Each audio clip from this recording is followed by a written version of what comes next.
RSS ABVP ജനസംഘം വഴി BJPയിൽ വെങ്കയ്യ നായിഡു എന്ന BJPയുടെ ദക്ഷിണേന്ത്യൻ മുഖം കടന്നു വന്ന വഴികളാണിത്. RSSലൂടെ ആദർശം ഉറപ്പിച്ച വെങ്കയ്യ ABVPയിലൂടെയാണ് നേതാവായി ഉയർന്നു വന്നത്.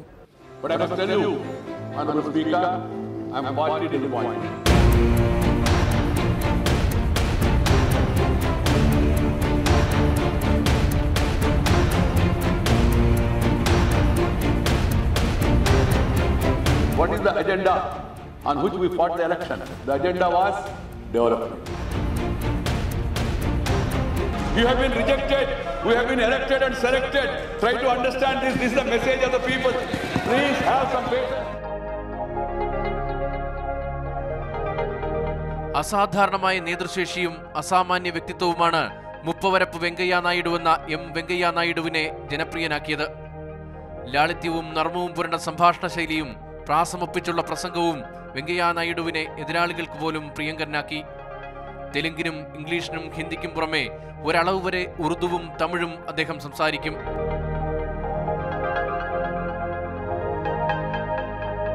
RSSലൂടെ രാഷ്ട്രീയ പ്രവർത്തനം തുടങ്ങി ABVPയിലൂടെ വിദ്യാർത്ഥി നേതാവായി. നെല്ലൂരിലെ VR കോളേജാണ് വെങ്കയ്യ നായിഡുവിലെ രാഷ്ട്രീയ നേതാവിനെ ആദ്യം തിരിച്ചറിഞ്ഞത്. ABVPക്ക് കാര്യമായ ശക്തിയില്ലാതിരുന്നിട്ടും അദ്ദേഹം ഈ കോളേജിൽ വിദ്യാർത്ഥി യൂണിയൻ നേതാവായി തിരഞ്ഞെടുക്കപ്പെട്ടു. നെല്ലൂർ നഗരത്തിലെ ഈ കലാലയത്തിൽ 1969 വെങ്കയ്യ നായിഡു ആദ്യമായി വിദ്യാർത്ഥി യൂണിയൻ പ്രസിഡന്റാകുന്നത്.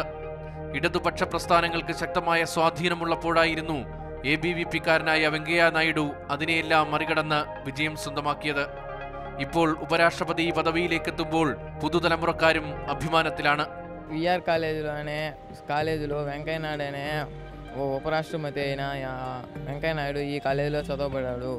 అందుకే మేము అందరం ఈ కాలేజీని ఆదర్శం చేసుకొని ఇక్కడ మేము చదవాలని కోరికతో ఆశతో వచ్చాము.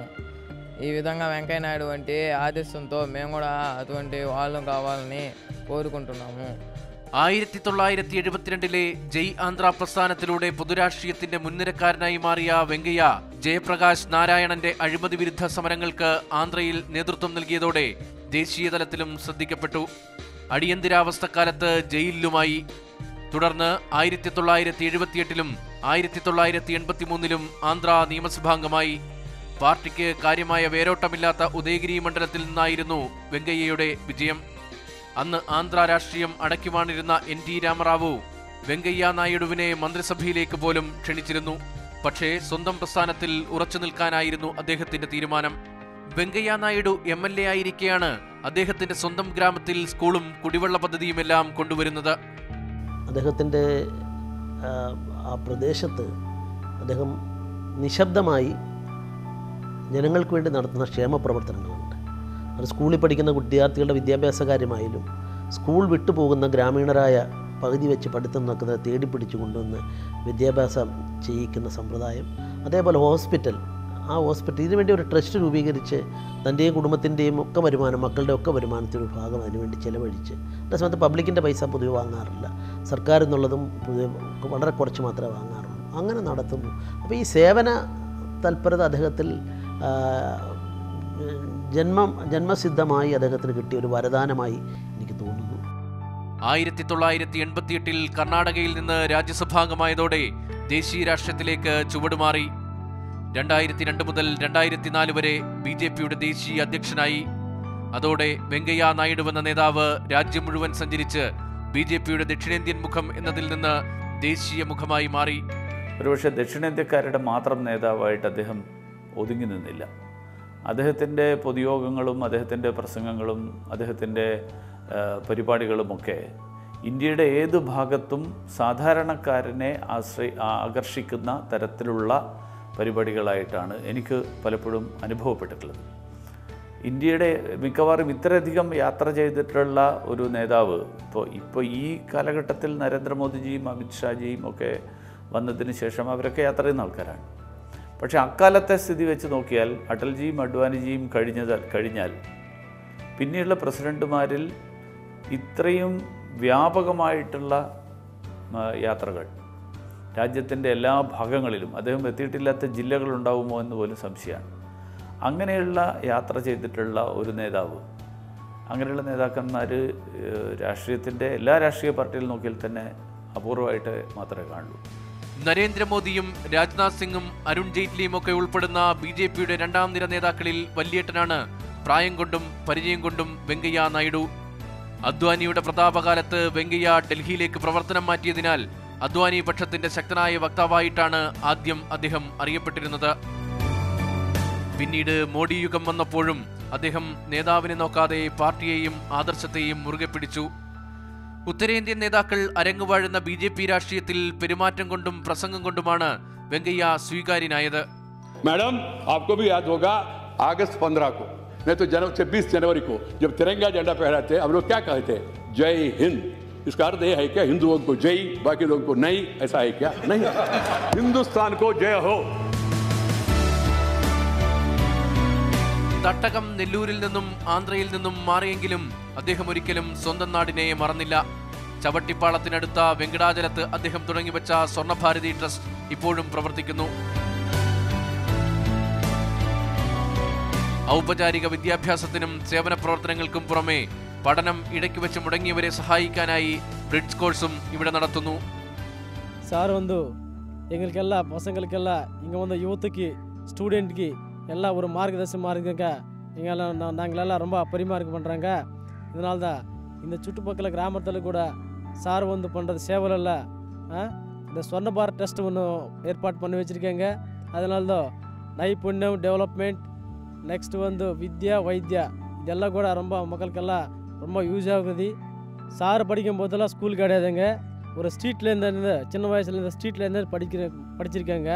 அதனால தான் இன்னைக்கு ஒரு பாரத தேசம்ல கூட அவங்க பெருமை பண்ணுறாங்க. மினிസ്റ്റർ ആകുന്നതുக்கு എങ്ങൾക്കെല്ലാം ரொம்ப പെരുമ இருக்குണ്ട്. ഇപ്പോൾ ഗ്രാമത്തിനടുത്ത് ദേശീയപാതയുണ്ട്. അധികം വൈകാതെ തന്നെ നെല്ലൂർ കടപ്പ റെയിൽവേ പാതയും ചവട്ടിപ്പാളം ഗ്രാമത്തിലൂടെ കടന്നുപോകും. പാതയുടെ പണി അതിവേഗം പുരോഗമിക്കുന്നു.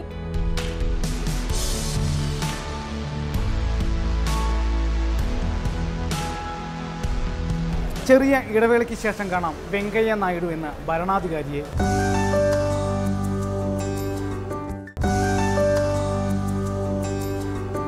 അധികാര രാഷ്ട്രീയത്തിലേക്ക് എന്തെങ്കിലും പ്രതീക്ഷിച്ചായിരുന്നില്ല വെങ്കയ്യ നായിഡുവിൻ്റെ കടന്നുവരവ്.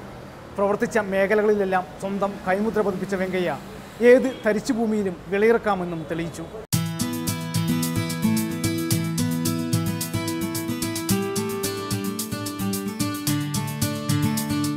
1999 വാജ്പേയി മന്ത്രിസഭയിൽ കേന്ദ്ര ഗ്രാമവികസന മന്ത്രിയായാണ് വെങ്കയ്യ നായിഡു അധികാര ഭരണരംഗത്തേക്ക് കാൽവയ്ക്കുന്നത്. മോഡി സർക്കാരിൽ നഗരവികസന മന്ത്രാലയത്തിന്റെയും പാർലമെന്ററി കാര്യ മന്ത്രാലയത്തിന്റെയും ചുമതലയാണ് ആദ്യം അദ്ദേഹത്തിന് ലഭിച്ചത്. NDAയുടെ ഉപരാഷ്ട്രപതി സ്ഥാനാർത്ഥിയായി പ്രഖ്യാപിക്കുന്നതുവരെ നഗരവികസനവും വാർത്താവിനിമയവുമായിരുന്നു അദ്ദേഹം കൈകാര്യം ചെയ്തത്. ഒരിക്കലും ഒരാളും വെങ്കയ്യ നായിഡുവിനെതിരെ ഒരു അഴിമതി ആരോപണവും ഉന്നയിച്ചിട്ടില്ല. അത്രമാത്രം സുതാര്യമായിരുന്നു അദ്ദേഹത്തിന്റെ ഭരണം. വികസനം എന്നതുമാത്രമായിരുന്നു അദ്ദേഹത്തിന്റെ മുൻഗണന. കേന്ദ്രമന്ത്രി എന്ന നിലയിൽ ഒരു തരത്തിലും അദ്ദേഹത്തെ പറ്റി ആർക്കും ആക്ഷേപം പറയാനിടയായിട്ടില്ല. മന്ത്രി എന്ന നിലയിലുള്ള അദ്ദേഹത്തിൻ്റെ പ്രവർത്തനങ്ങളുമായി ബന്ധപ്പെട്ട് അത് ഗ്രാമവികസന മന്ത്രിയായിരുന്നപ്പോഴും നഗരവികസനത്തിൻ്റെ ഇപ്പോഴത്തെ മന്ത്രിയായിരുന്നപ്പോഴും എല്ലാം തൻ്റെ 100% രാഷ്ട്രീയ എതിരാളികളായ അത് രണ്ട് ഘട്ടത്തിലും ഇടതുപക്ഷക്കാരാണ്, CPMകാരാണ് ആ മന്ത്രിസ്ഥാനം വഹിച്ചിരുന്നത്. പക്ഷെ അവരെല്ലാം അദ്ദേഹത്തെ പോയി കണ്ടിട്ടുള്ള ആളുകളുടെ അനുഭവം ചോദിച്ചു കഴിഞ്ഞാൽ എല്ലാവരോടും തുല്യമായ നീതി, എല്ലാവരോടും താല്പര്യം, ഒരുപക്ഷെ കേരളത്തിന് വേണ്ടിയിട്ട് അദ്ദേഹം ഒരല്പം മറ്റ് സംസ്ഥാനങ്ങളെക്കാൾ കൂടുതലായി നൽകിയിട്ടുണ്ടോ എന്ന് നമുക്ക് തോന്നത്തക്ക വിധം കാര്യങ്ങൾ മുന്നോട്ട് കൊണ്ടുപോയി ഇടപെടുന്നവരുടെ മനസ്സിനെ കീഴടക്കാൻ അദ്ദേഹത്തിന് സാധിക്കുന്നു. ഭരണാധിപൻ എന്ന നിലയിൽ വികസനം ഉറപ്പുവരുത്താനും പുഞ്ചിരിക്കുന്ന മുഖത്തോട് എല്ലാവരെയും ഉൾക്കൊള്ളാനും സ്വാംശീകരിക്കാനും അവർക്കെല്ലാം സന്തോഷം പകർന്നു നൽകാനും സാധിച്ചു. അങ്ങനെ വിജയിച്ച ഒരു മന്ത്രിയായി ഞാൻ അദ്ദേഹത്തെ കാണുകയാണ്. നഗരങ്ങളും ഗ്രാമങ്ങളും എങ്ങനെ പുരോഗതിയിലേക്ക് കുതിക്കണം എന്നതിന് അദ്ദേഹത്തിന് വ്യക്തമായ കാഴ്ചപ്പാടുണ്ടായിരുന്നു. ചെളി പുരളാത്ത ഓഫീസുകളും വൃത്തിയുള്ള തെരുവുകളും മുടങ്ങാത്ത കുടിവെള്ളവും വൈദ്യുതിയും ഗതാഗത സംവിധാനങ്ങളുമുള്ള സ്വയം പര്യാപ്ത നഗരങ്ങളായിരുന്നു അദ്ദേഹത്തിന്റെ സ്വപ്നം. സ്മാർട്ട് സിറ്റി പദ്ധതി പ്രഖ്യാപിച്ചത് പ്രധാനമന്ത്രിയാണെങ്കിലും അതിന്റെ നടത്തിപ്പ് ചുമതല വെങ്കയ്യ നായിഡുവിനെ ഏൽപ്പിക്കാൻ കാരണവും ഈ വ്യക്തമായ കാഴ്ചപ്പാട് തന്നെയായിരുന്നു. പദ്ധതി മിന്നൽ വേഗത്തിൽ രൂപപ്പെടുത്തിയതും സ്മാർട്ട് സിറ്റി ചലഞ്ച് എന്ന ആശയം കൊണ്ടുവന്നതും വെങ്കയ്യ നായിഡുവിന്റെ മിടുക്കിനുള്ള ഉദാഹരണമാണ്. മത്സരം കടലാസിൽ മാത്രമാകില്ലെന്നുറപ്പിക്കാൻ പ്രൊഫഷണൽ ഏജൻസികളെ ഉപയോഗിച്ചു. ഈ പദ്ധതിയിലും അദ്ദേഹം രാഷ്ട്രീയം കണ്ടില്ല. അതുകൊണ്ടാണ് പ്രധാനമന്ത്രിയുടെ മണ്ഡലമായ വാരണാസി ആദ്യഘട്ട പദ്ധതിയിൽ ഇല്ലെങ്കിലും CPM ഭരിക്കുന്ന കേരളത്തിലെ കൊച്ചി അതിൽ ഉൾപ്പെട്ടത്. വികസനം എല്ലായിടത്തുമെന്ന ലക്ഷ്യത്തോടെ എല്ലാ സംസ്ഥാന തലസ്ഥാനങ്ങളെയും ഉൾപ്പെടുത്തി രണ്ടാം ഘട്ട പദ്ധതിയും അദ്ദേഹം തയ്യാറാക്കി. അതാണ് വെങ്കയ്യ നായിഡു എന്ന ഭരണാധികാരി. ഏറ്റവും ഒടുവിൽ നഗരവികസന വകുപ്പിൻ്റെ ചുമതല വഹിച്ചിരുന്ന കാലഘട്ടത്തിലാണ് ഗുരുവായൂർ ക്ഷേത്രത്തിൻ്റെ വികസനത്തിന് വേണ്ടിയിട്ടുള്ള ഒരു പ്രത്യേക പദ്ധതി പ്രസാദ് പദ്ധതിയിൽ ഉൾപ്പെടുത്തിക്കൊണ്ട് ഈ അടുത്ത മാസങ്ങളിൽ ഏതാണ്ട് 50 കോടിയോളം രൂപയുടെ ഒരു പദ്ധതി, ആ പദ്ധതി അദ്ദേഹം ഗുരുവായൂർ ക്ഷേത്രത്തിൻ്റെ വികസനത്തിന് വേണ്ടിയിട്ട് അനുവദിച്ചിട്ടുള്ളത്. കേരളത്തിൻ്റെ വികസനവുമായിട്ട് ബന്ധപ്പെട്ടിട്ടുള്ള എല്ലാ കാര്യങ്ങളിലും ആ കാര്യങ്ങളിലെല്ലാം തന്നെ പ്രത്യേക താല്പര്യമെടുക്കുകയും അതിന് പ്രത്യേക ശ്രദ്ധ നൽകുകയും അതിലൂടെ കേരളത്തിൻ്റെ വികസനത്തിലുള്ള അദ്ദേഹത്തിൻ്റെ താല്പര്യം പ്രകടമാക്കുകയും ചെയ്തിട്ടുള്ളൊരു മന്ത്രി കൂടിയാണ് അദ്ദേഹം. വെങ്കയ്യ നായിഡുവിനെ NDAയുടെ ഉപരാഷ്ട്രപതി സ്ഥാനാർത്ഥിയാക്കാൻ BJP തീരുമാനിക്കുമ്പോൾ ഒട്ടേറെ ഘടകങ്ങൾ പരിഗണിച്ചിരുന്നു. രാഷ്ട്രപതി ഉത്തരേന്ത്യക്കാരനാകുമ്പോൾ ഉപരാഷ്ട്രപതി ദക്ഷിണേന്ത്യക്കാരനാകണം എന്ന സാമാന്യ യുക്തികൾക്കും അപ്പുറമായിരുന്നു അത്. കറതീർന്ന RSSകാരൻ, പാർലമെന്ററി പരിചയം, മികച്ച സംഘാടകൻ, ഒപ്പം തന്നെ എതിരാളികളെപ്പോലും ഒപ്പം നിർത്താൻ ശേഷി എന്നിവയും BJP പരിഗണിച്ചുവെന്ന് വേണം കരുതാൻ. പാർലമെന്ററി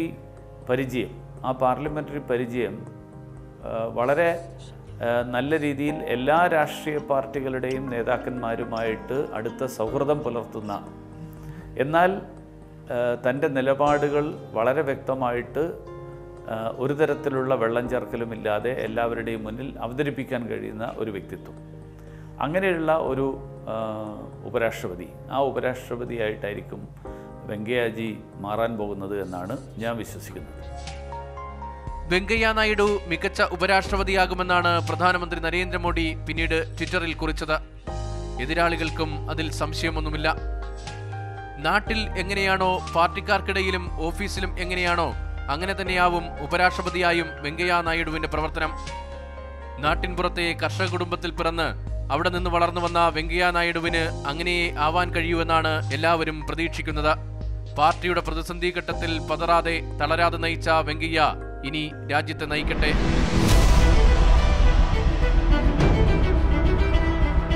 हम सब लोग एक है, अलग भाषा अलग वेश फिर भी अपना एक देश, विविधता में एकता भारत का विशेषता, यही इस देश का भावना है.